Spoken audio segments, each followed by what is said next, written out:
વડોદરામાં corona positive report કઢાવી વીમો પકાવવાનું કૌભાંડ સામે આવ્યું છે. ખાનગી લેબોરેટરીના બોગસ રિપોર્ટ બનાવી આ કૌભાંડ આચરવામાં આવતું હતું.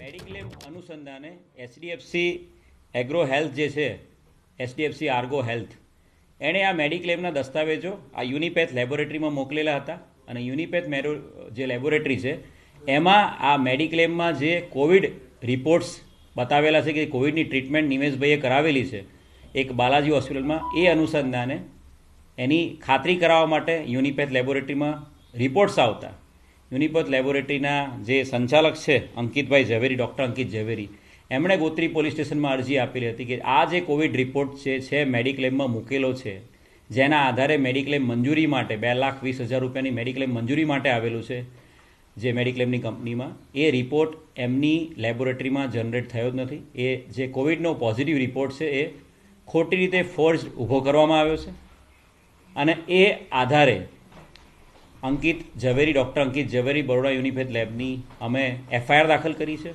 બોગસ એક આ કોવિડ રિપોર્ટ ઊભો કરવા બદલ આરોપી નિમેશ પરમાર અને એની સાથે જે પણ શંકાસ્પદ જે પણ ઈસમો આ આખી જે બોગસ મેડિક્લેમની ફાઇલ બાલાજી હોસ્પિટલ નામે ઊભી કરેલી છે એમાં સંડોવાયેલા તમામ માણસો વિરુદ્ધમાં આઈપીસીની કલમ 406, 420, 465, 67, 71 મુજબ ગુનો દાખલ કરવામાં આવ્યો છે.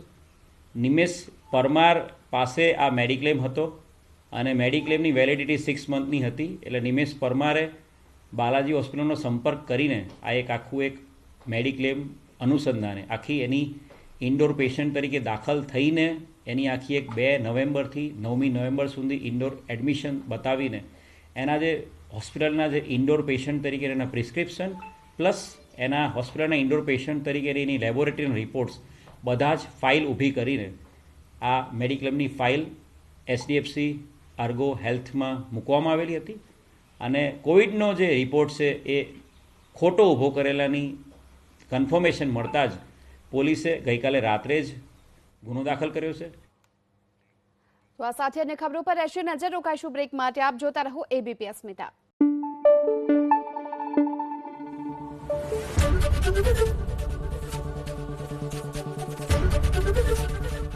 એબીપી અસ્મિતા, ગુજરાતની અસ્મિતા.